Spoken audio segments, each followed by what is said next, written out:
A quick favor before we start, if you love the Blueprint podcast, please rate and review us wherever you listen. It makes a huge difference. Thanks and enjoy the episode. Welcome to the Blueprint podcast, where we throw out the old blueprint so you can become who you were always meant to be. I'm your host, Jason Smith, and if you haven't already, make sure you click the subscribe button and share this podcast with your friends on social media and tag me in it at JaybirdFit. Today, I have a very special guest for you, Thomas Jones. Thomas is the founder and co-creator of the Paradox Process, a feeling management system that uses specific verbal commands to help people shift negative emotions and limiting beliefs. For over 40 years, he's worked with individuals in sessions, workshops, and retreats, teaching them how to engage with their own thoughts and feelings to create clarity, insight, and forward movement. Today, we're breaking down what the Paradox Process is, how it works, and why it's being used by people to navigate both personal challenges and professional growth. Thomas Jones, welcome to the Blueprint Podcast. Thank you. Happy to be here. I'm glad that you're here as well. It's really interesting when we look at mental health today and the way that people perceive it. There's so many different things that we can get our hands on, different books and different processes. And I'm really curious, what brought you to the Paradox Process and how does it work? Yeah, I think there's way too many books and too many pathways for people to take, and it's more confusing than anything else. But let me start with this. I started out as a traditional psychotherapist, and I worked with people, and what I noticed in that work is that I was going over people's story and reinforcing their story with them, validating it, reinforcing it, but not really getting people out of their story. And frustrated me because my whole take on it is, let's get you out of the narrative that you're in and break out into a narrative that you actually want to live into. And so ran into a partner who, he was a mentor and a partner, and we decided, let's create a process that has more immediacy, that deals with the now, that allows you to break through in the moment, that doesn't necessarily involve telling your story. We all have our sad story. I can tell you mine, maybe shed a tear or two, but it's irrelevant at this point. And what's more interesting and urgent is about dealing with the moment. And so we studied every different modality that was out there. We studied primal therapy and transactional analysis and Gestalt therapy and everything that we could get our hands on in order to see what has the most immediacy, what's going to impact the moment and change your feelings in this moment in time. We ultimately came across and started experimenting with a meditation based on the mantra, and I'm not particularly a meditation guy, okay? That's not where I was born and raised in Brooklyn, okay? I thought meditation was something you found on the shelf in the drugstore. So it was the idea of using a mantra to direct your mind to change the emotional charge. So we came up with a mantra, accept the unacceptable. And what we discovered is that if you state an issue and then use that mantra and silently repeat it to yourself for 15, 20 minutes or so, it clears the emotional charge, but it gives you insight and information into what the situation is. It gives you a new point of view. But more than anything, it was a breakthrough in the moment. It changed your feelings in the moment. We decided to start teaching that, and we discovered that people didn't have the tolerance or the patience to deal with each issue, meditating on it for 20 minutes or so. And so somewhere along the way, we started experimenting with how can we trigger this meditation? Almost like a keyboard triggers, you hit enter and it creates a whole macro, which is a series of processes that go on. And so we started experimenting with that, and we discovered that we could create what we call keys or key phrases that trigger this internal meditation, but in a way that's consciously driven. So what does that all mean? It means that you can state the issue that has the charge, you can turn on this key or key phrase, it clears the emotional charge and puts you in a different place, gives you insight and information. And so that's what we've been up to. And to my way of thinking, we decided to make it user-friendly, but I think we overshot in a way because looks too simple to be true, right?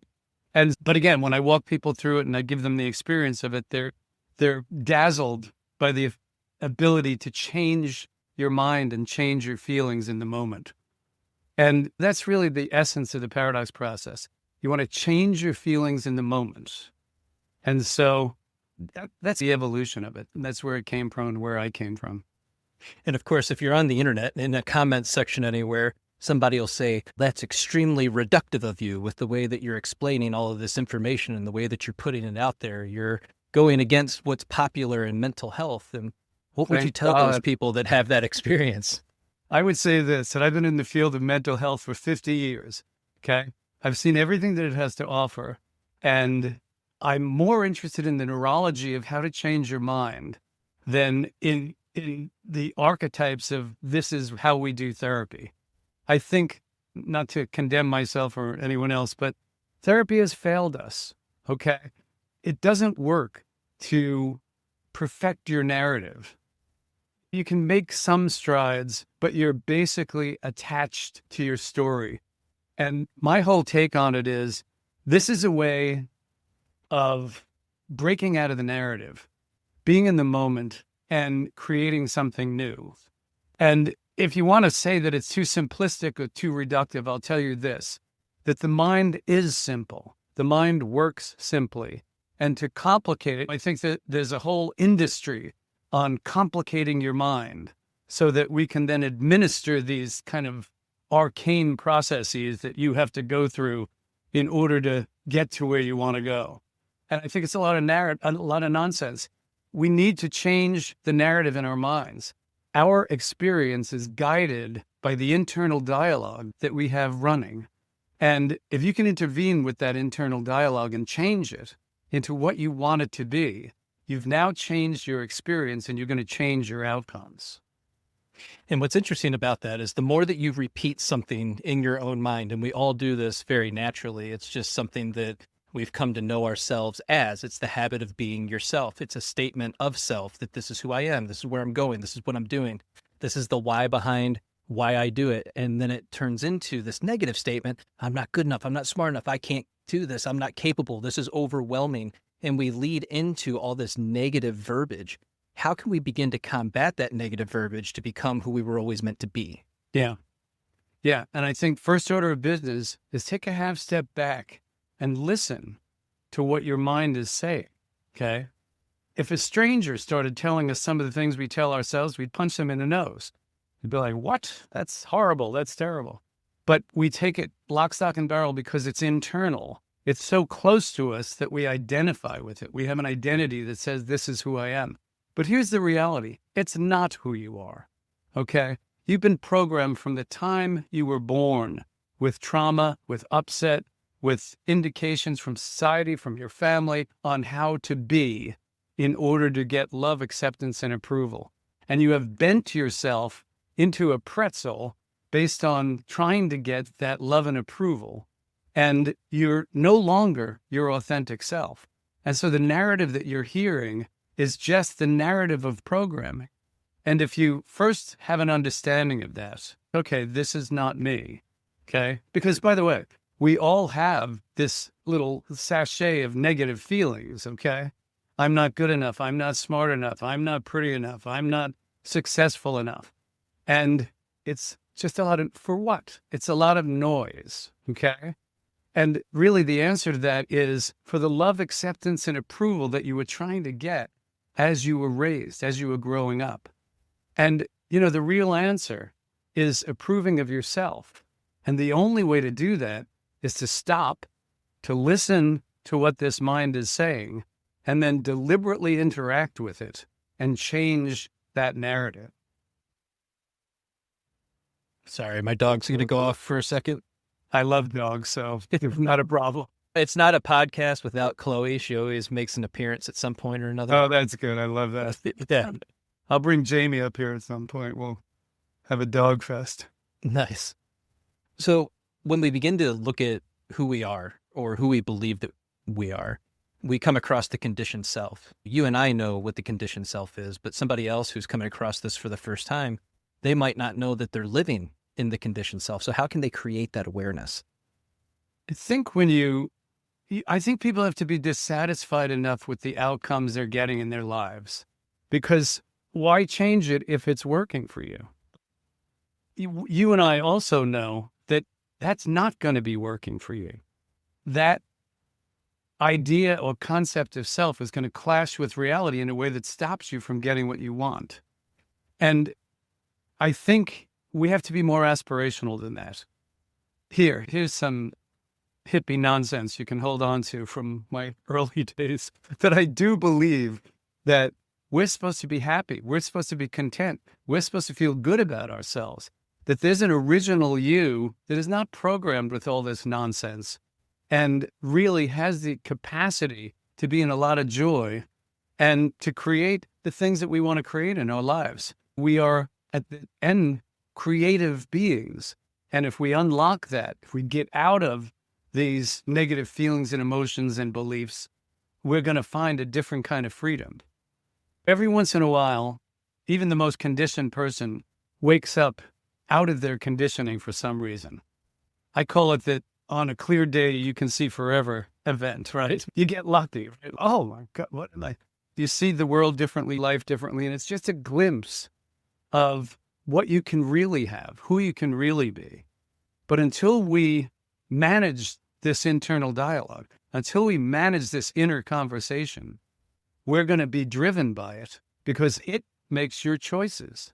It creates your perceptions and it creates your outcomes. Can I share with you the experience that I had? It's interesting because we have these moments at different time periods in our life, and you can recognize it when you finally go to the one that actually wakes you up. You can go back to the past moments where you're like, "Ooh, that was a gift. That was an intuitive step. That was something else that I should have paid attention to." Yeah. So a few years back, I'm just driving in my truck. All the windows are down. It's a beautiful day outside. The sun is shining. The clouds are big and puffy, and they haven't been big and puffy in a really long time. And I come up to the stoplight where I hang a right to go towards my house and go past the gas station. And it hits me, this question that, what is this question? Why am I having this question? Why am I constantly repeating the same things over and over again? And I had the radio off and I'm just listening to the wind. And then you get this little bit of intuition, this little nudge that says, you need to do something different. And that was the moment that I really started to wake up. Yeah. And I would say that was your intuitive self throwing a Hail Mary. Saying, No, it was. Great. Wake up. Time's away. You done with this yet? Yeah. Have you had your fun yet? That's what I call the pain threshold plus one more step. You get to this place where we're really good at living in this place of like pain and suffering. And of course, to suffer is human, right? It's just who we are. That's the world that we live in and how we grew up. It's like there's always this certain amount of suffering, but you get conditioned in that suffering to whatever your tolerance is for the environment that you're living in. And it's not until you hit that one more step beyond that that you're just like, wow, I didn't even realize that wasn't normal because that was my normal. Worse than getting used to it, we aggrandize it. We make it the hero's journey. Oh, all the labels. Oh my God. We take pride in our suffering. And it's like taking pride in hitting your head against the wall. Okay, look how many times I can hit my head. Great. Look how limited I can be. This is amazing. How about we do something different? And I love that moment in your car because it's a moment of realization. We're given these gifts where, oh, there's more. There's got to be more, right? Or our vision opens up. But what if you could deliberately provoke that opening, right? That's what my work is about. It's about stop suffering, stop with the narrative. It's all bullshit anyway. Climb out of it. And let's create a new narrative, one where you actually have the outcomes that you want. And I don't care if that sounds like pie in the sky. I'm too old to give a shit anymore. I used to be careful and mindful that, people will have arguments and counter arguments to this.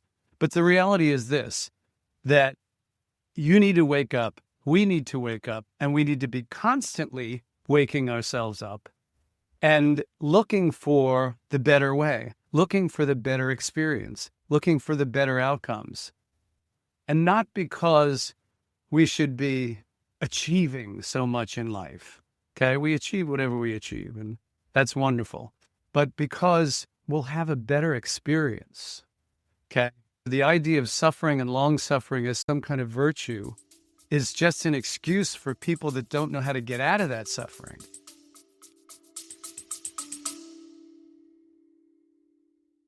Hey, Blueprint listeners, if today's conversation resonated with you and you're ready to truly unlock your own personal transformation, I invite you to explore the Self-Discovery Blueprint. This is where we dive deep into the strategies and insights you need to understand who you are, clarify your purpose, and build the life you're truly meant for. It's the comprehensive guide to your next level growth. You can find out more by visiting my Stand store, link in bio, or in the show notes. Yeah. It's interesting when we talk about having been a therapist for as long as you were, and then the people that I bring on the show are generally disruptors in the field of mental health.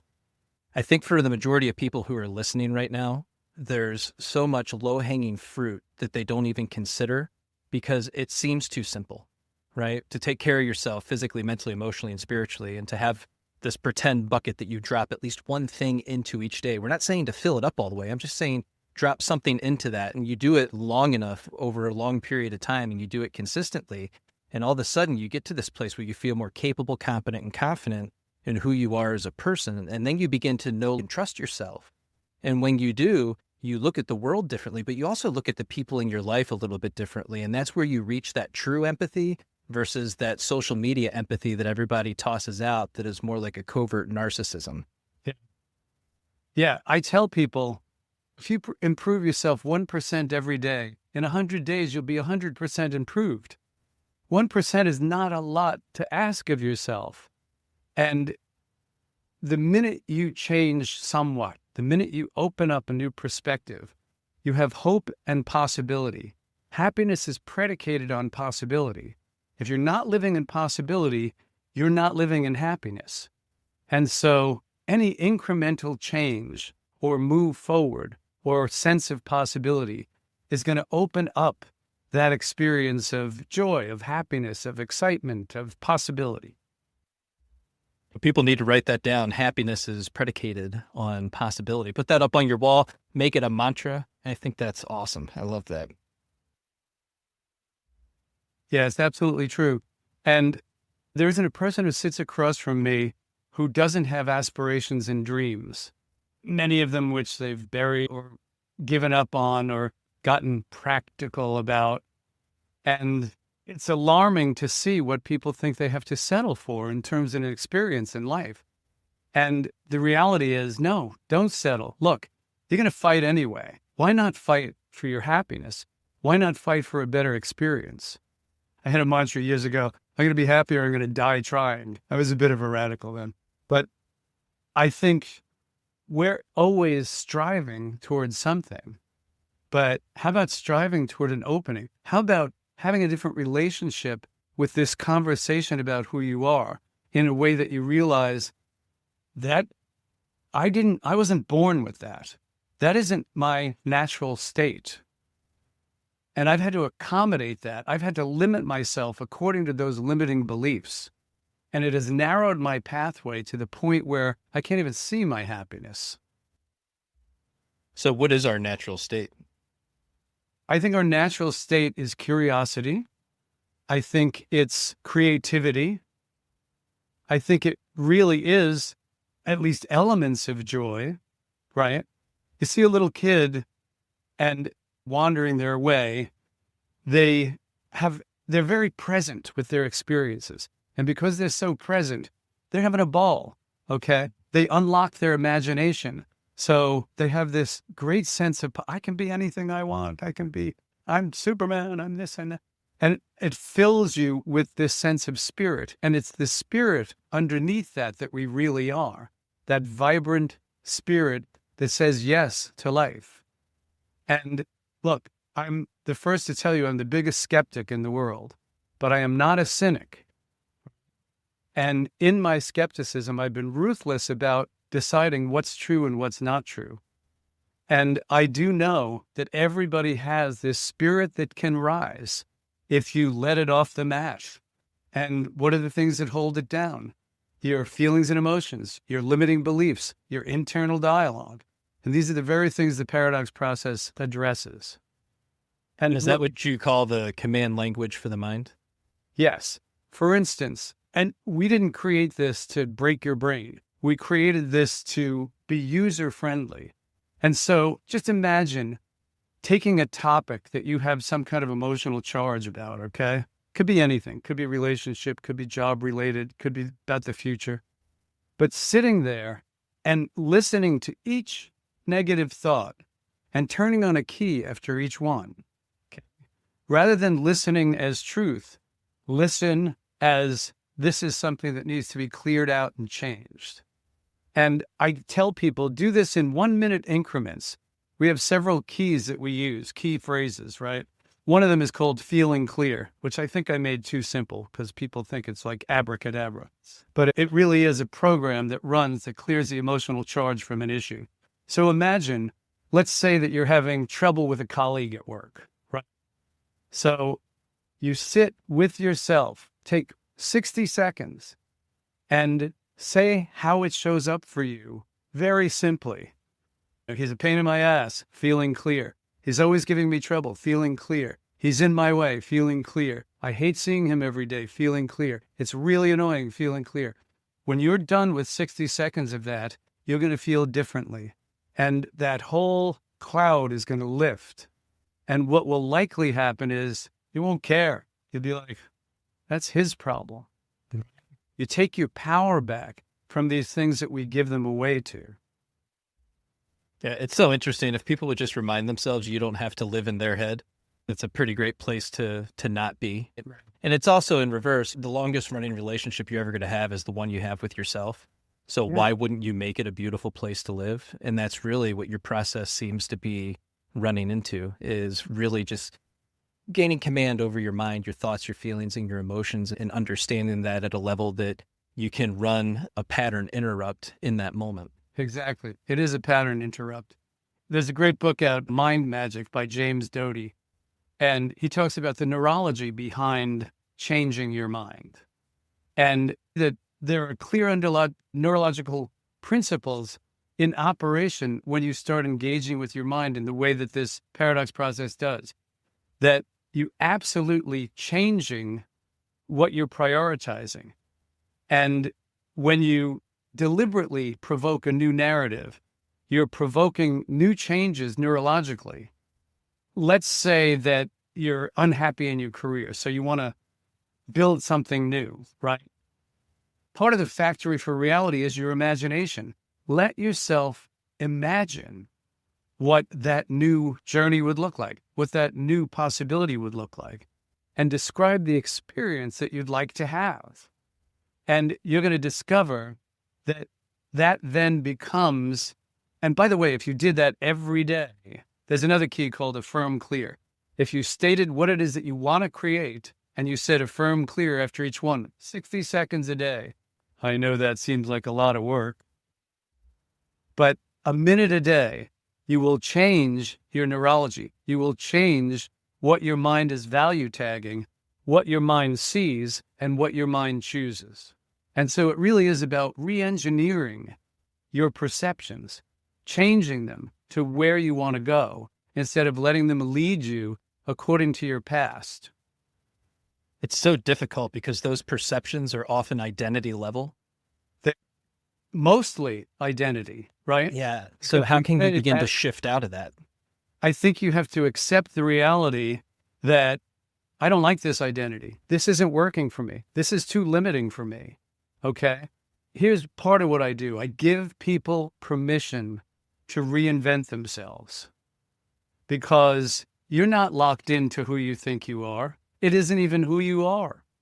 Yeah. And so I give you permission to change into what you want to be, because if you're aspirational about who you want to be, you're going to be much more positive. You're going to be much more excited about what you're capable of and what you want to do and the impact that you want to have.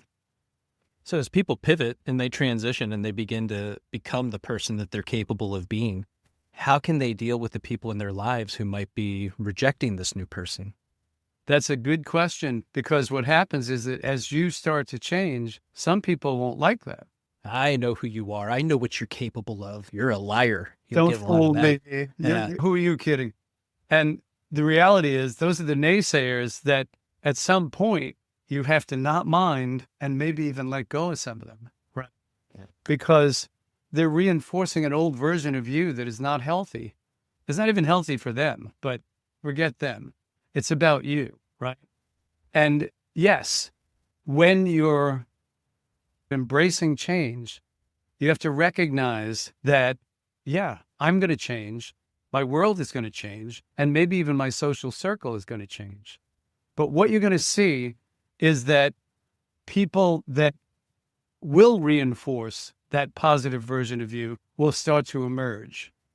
And you will shift your support. Look, I still have old friends who are in their old habits, so forth and so on. We can still communicate. We can still go out for a beer. We can still play. This isn't the get rid of everybody in your life podcast, No. guys. So we don't do that. This isn't, oh, I'm a saint now, so all you sinners can go to hell.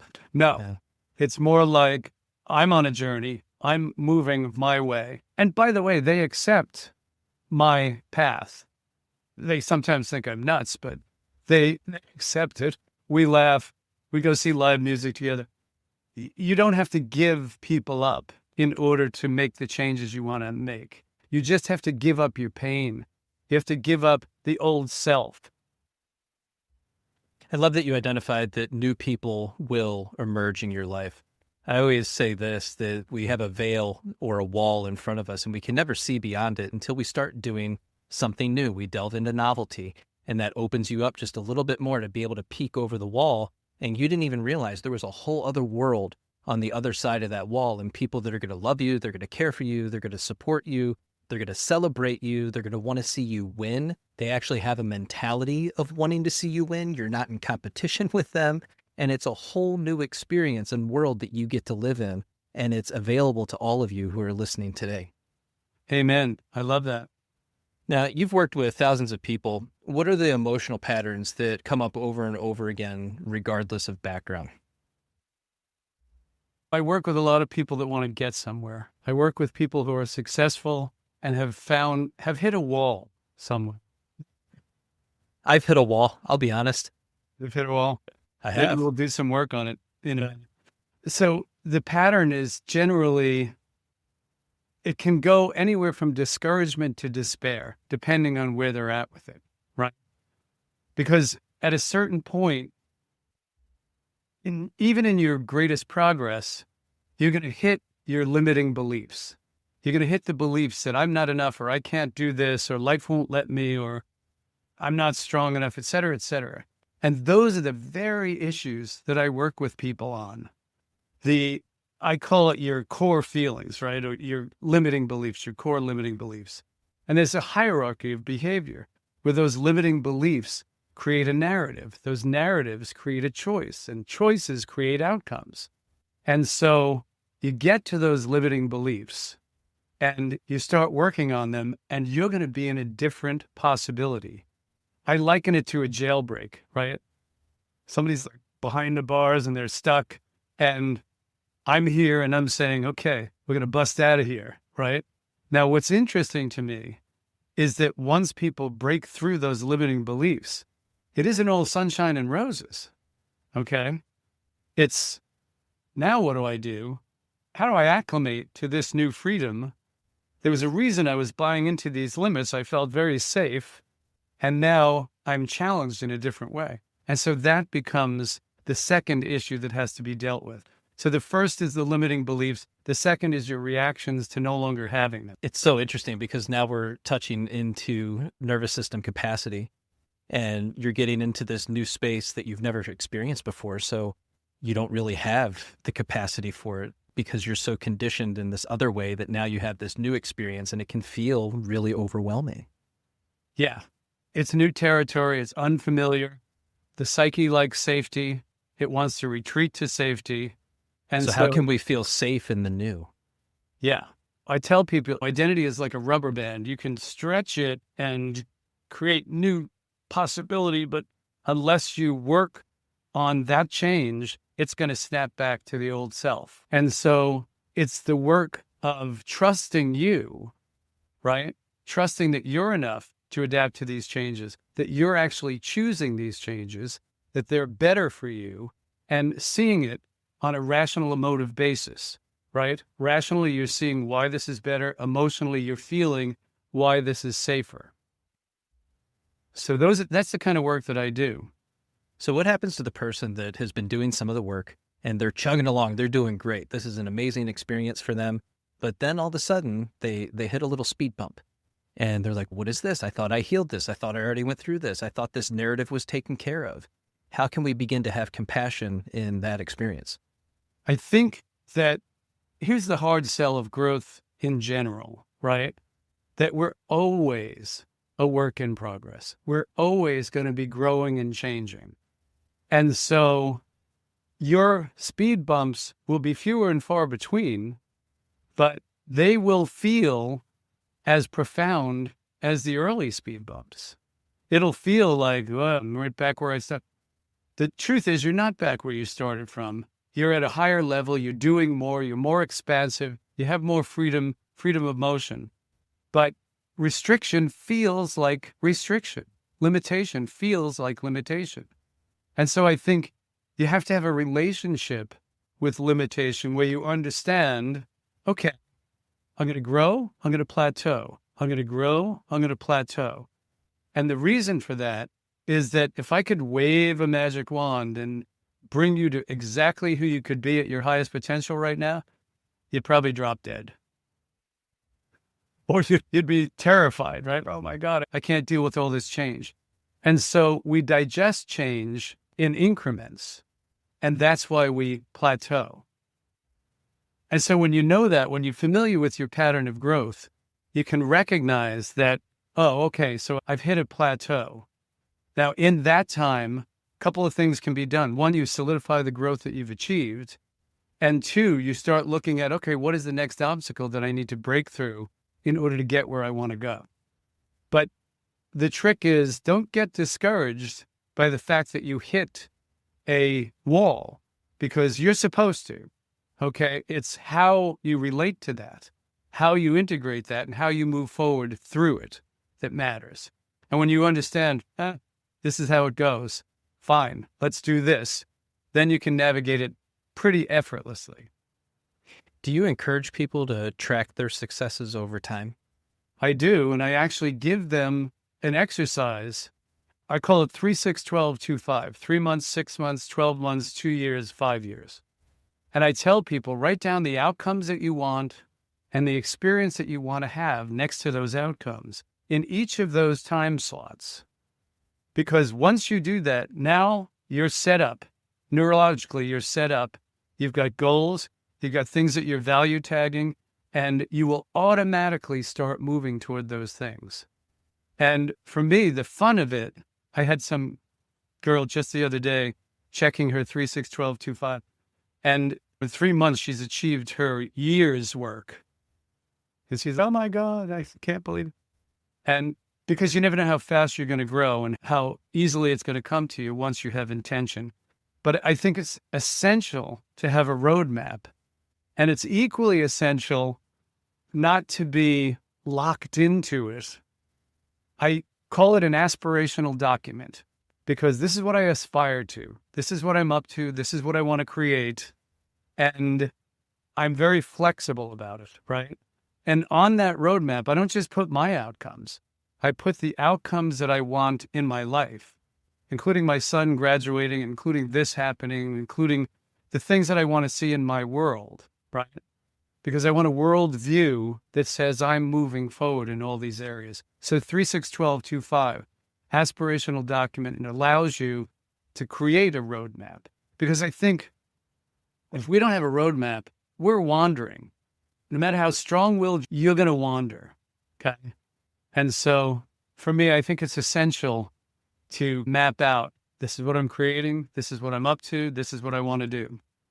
No, it's so interesting because I always say we meander throughout time if we don't have a target that we're actually focused on, and that reorientation towards that target, that idea in the future that you would like to achieve. And I love that you break it down for the 3, 6, 12, 2, 5, because that really just sets it in motion that, okay, I am focused in all of these different directions at the same time, and I'm going to accomplish this because I know that I'm capable of doing it. Your brain is already saying, is that your reticular activating system? Yeah. That's clocking in at that point, and it's saying, yes, we are oriented. We're going for this. You're going to get it.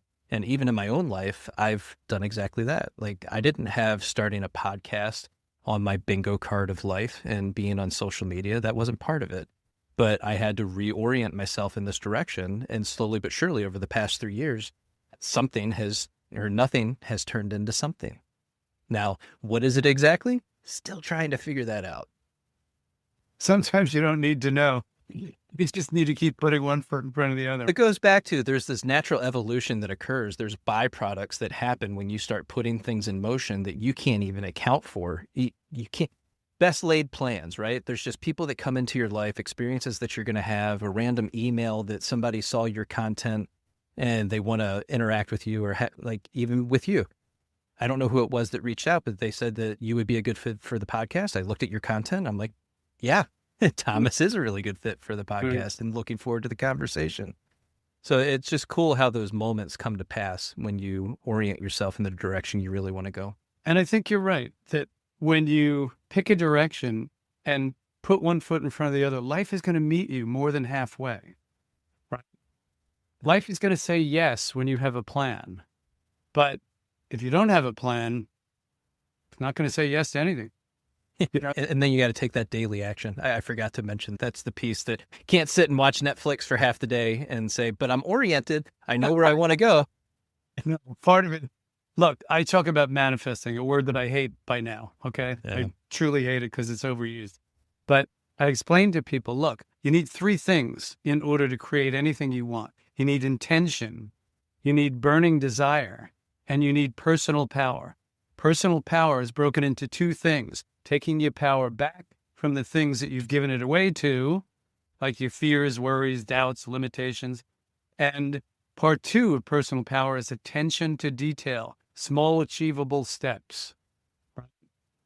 And if you use that formula to create anything, you're going to create it. I love that. It's almost in all my videos, taking your personal power back from the places that you've given it away to so freely should be a millennial mantra at this point. And Gen Z, they seem to struggle in that area with, again, identifying with things that are outside of them, making that part of their personality and the structure of who they are as a human being.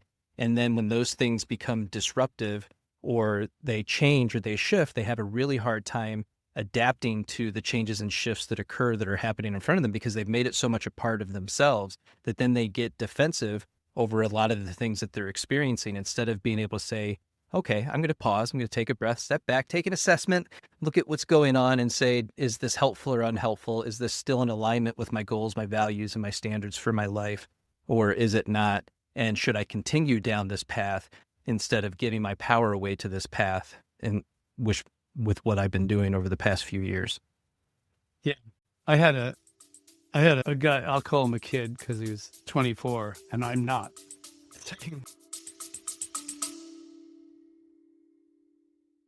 Quick break here to recommend a friend's show that I truly enjoy called Rugged Counseling with Trey Tucker. If you're ready for direct, actionable strategies to master your mindset, strengthen your relationships, and truly build the life you're striving for, Trey is a licensed therapist who provides just that. No detours, just practical guidance.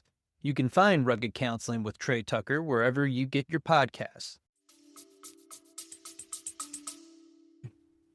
He was saying, I want to achieve, I got all the skills, but the world won't let me. And I said to him, the world doesn't exist, okay? You're fighting a ghost. You're fighting an imaginary ghost. The only world you're fighting with is the world of your perception, what you perceive the world to be and the limitations that you perceive it putting on you. And when you change that, now you're in a welcoming world. Now it will support your dreams and goals. Your job is to create a welcoming world. People are so confused, by the way. No, so let's go just a little bit deeper on that, because the world is extremely confusing. And when you're tapped into a lot of things that are happening on social media and you're not really taking the time away from, that's a whole other world and construct within itself. And so I always encourage people, get outside, touch grass, talk to your neighbor, have a conversation, talk to somebody 50, 60 years older than you, and talk about life and their experiences and how they got to where they are today. And you're going to realize very quickly that the world that you see on television and through social media is not real. Absolutely. Absolutely. Yeah. The social media world isn't real. The media world isn't real. Their projection, the fearful limiting world isn't real. You've got a lot of daylight, but if you can't see it, you're not going to use it. And so I think I help people drop the scales from their eyes. I give them permission. Let's break out of this mindset. Let's create a feeling of possibility. Because within this too, that within the feeling of possibility, it's uplifting. You can soar. You can dream. Powerful. Yeah. You can imagine. You can create. But there's always that fear that maybe it's going to be taken away. And so sometimes it's easier to stay in the familiar hell and stay small than it is to reach for something much greater that has the potential of failing. I don't believe in failure. It's just information, or potentially being taken away from you. Yeah. I did a whole lecture on failure, and I was saying everything that you've ever learned, you've learned from failing. Failing. Every little kid falls 500 times before they learn how to stand. That's failure.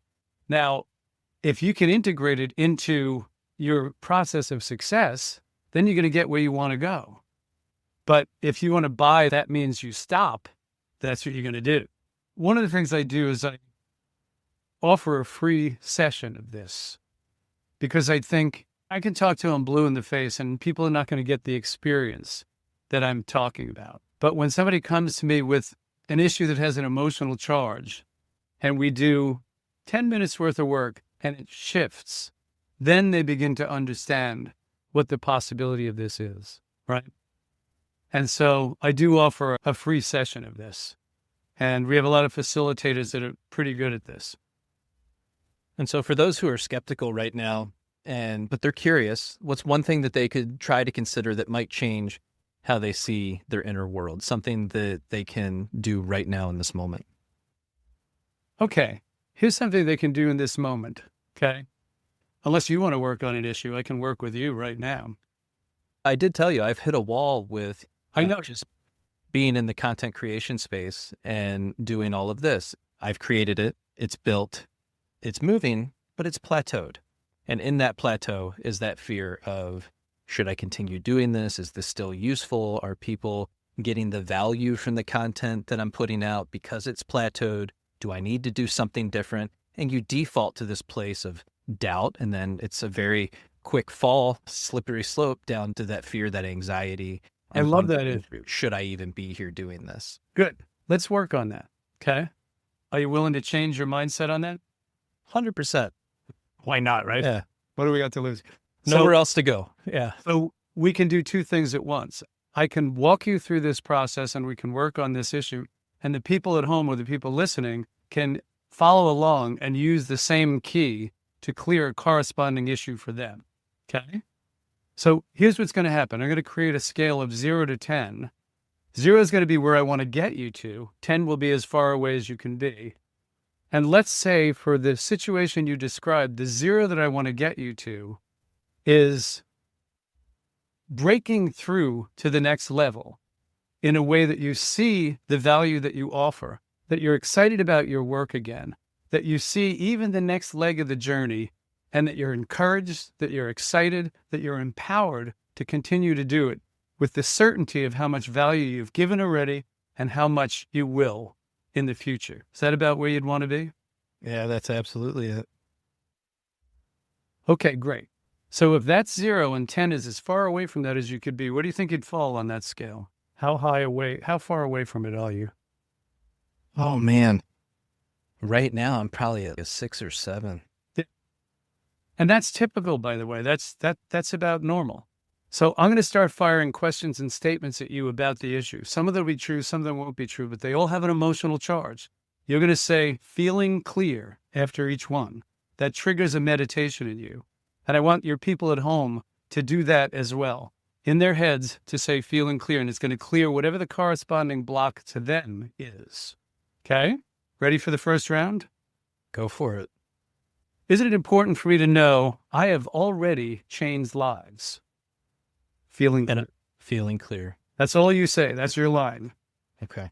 Isn't it important for you to know I've got a lot more to give? Feeling clear. When am I going to recognize that my very struggle is the essence of my work? Feeling clear. Can I see that this is the opportunity for me to break through this struggle and talk about that breakthrough? Feeling clear. What if instead of being blocked, I'm now being given an opportunity? Feeling clear. Can I trust that I can handle this opportunity? Feeling clear. Is there a part of me that does not want to fail in public? Feeling clear. Don't I hate that? Feeling clear. What if the truth is, what the hell, I've done it before. Feeling clear. Can I recognize that I'm actually not afraid of failing? Feeling clear. Aren't I afraid of losing enthusiasm? Feeling clear. Aren't I afraid of losing energy and not being able to bring people where I want to bring them? Feeling clear. Is there a part of me that's worried about letting people down? Feeling clear. When am I going to see that this is as important a part of the journey for them to see as any other? Feeling clear. Can I see that anybody can look good in success? Feeling clear. What if I can navigate this block in a way that's inspiring and exciting? Feeling clear. Can I recognize that this is no accident, that I'm wandering a little bit? Feeling clear. Can I see that it's my next opportunity? Feeling clear. What if I knew that managing this opportunity is going to break through to the next level and it's going to be daylight for a long time? Feeling clear. Can I trust that I love that feeling of soaring? Feeling clear. Can I trust that I'm inches away? Feeling clear. Can I see that a part of my mind is saying, uh-oh? Feeling clear. Can I recognize that another part of me is rubbing his hands and saying, I'm going to do this? Feeling clear. Can I recognize that my real spirit says, go forward, go toward it, go through it? Feeling clear. Can I trust that I'm braver than I know? Feeling clear. Can I see that you can't be brave unless you feel scared to death? Feeling clear. Can I see I'm definitely brave? Feeling clear. Can I trust that I'm going to work my way through, open a new possibility, and create something new and exciting? Feeling clear. What if these are birthing pains? Feeling clear. What if something new is emerging and growing? Feeling clear. What if I trust it, get out of the way, and be excited about what's coming next? Feeling clear. When am I going to recognize that I'm not always supposed to know? Feeling clear. Don't I love to surprise myself? No. Feeling clear. Yeah, me neither. What if it's a wonderful surprise? Feeling clear. Can I trust and know that there's a part of me that knows exactly what I'm doing? Feeling clear. Can I recognize I'm not supposed to have this steady stream of complete enthusiasm? Feeling clear. Can I see that's called fanaticism? Feeling clear. Can I recognize that I'm a thinking, evolving man, which means I'll learn, I'll grow, I'll pause, I'll stop, and then I'll move forward? Feeling clear. What if I knew that I'm in a natural process and I'm going to emerge knowing more, feeling more, and being more excited? Feeling clear. Can I trust my process? Feeling clear. Can I see that it hasn't let me down so far? Feeling clear. Can I see that it's not letting me down now? Feeling clear.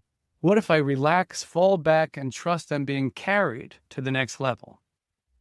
Feeling clear. Can I recognize I'm going to do everything I need to do and it's going to be all right? Feeling clear. Okay, that's the first round. What was that like for you? It's interesting. So much truth in a lot of those statements. The fear, the anxiety, the doubt. And then, that process of saying feeling clear, you can feel it in the center of you, in your diaphragm. There's a bit of strength that kind of emerges as you're doing that.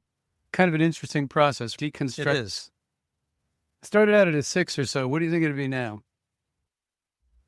I'd say probably 4, 3. Let's do one more round. Much closer. Let's do one more round. See where it goes. You ready? I'm a tough nut sometimes. No, you're doing exactly what you're supposed to be doing. You're fine. I can show you some tough nuts. Oh, I'm sure. Oh my God. All right, ready? Yeah. Can I let go and enjoy this? Feeling clear. Is there a part of me that wants to enjoy every aspect of what I'm doing? Feeling clear. When am I going to recognize that in some sense it's exciting to not know? Feeling clear. Can I trust that there's an outcome here and I'm going to get to that outcome? Feeling clear. Can I recognize I've been through this many times, I just don't remember? Feeling clear. Can I see that this is my 6th or 7th time going through this? Feeling clear. Can I see that doubt is a process of growth? Feeling clear. Can I recognize if I didn't doubt, I'd be an idiot? Feeling clear. Can I see that my doubts provide the language for me to teach people that I teach? Feeling clear. Can I trust that I'm supposed to be skeptical? I'm supposed to be observing this. Feeling clear. Can I recognize that I'm watching the emergence of something new? Feeling clear. Can I see that it's just the unknown? Feeling clear. Can I see that I've been here 100 times? Feeling clear. Can I see that it's always scary and it always works out? Feeling clear. When am I going to recognize there's a spirit inside of me that knows exactly what he's doing? He's guiding me every step of the way, and I am not lost. Feeling clear. Isn't it important for you to know that my feet are on an intelligent path? Feeling clear. Can I trust that I'm an inspiration to the people who see me? Feeling clear. Can I see that right now I'm an inspiration? Feeling clear. Can I see that this struggle is an inspiration? Feeling clear. Can I see that this faith is an inspiration? Feeling clear. Can I see that this determination is an inspiration? Feeling clear. Can I recognize I am designed to inspire? Feeling clear. Can I see that I took it on as my mission and I'm living into that mission? Feeling clear. Can I see that I'm not failing or letting down myself or the people following me? Feeling clear. Can I see that it's an exciting part of the journey? Feeling clear. Can I see that the next leg is going to be an exciting part of the journey? Feeling clear. Can I see that this is far from over?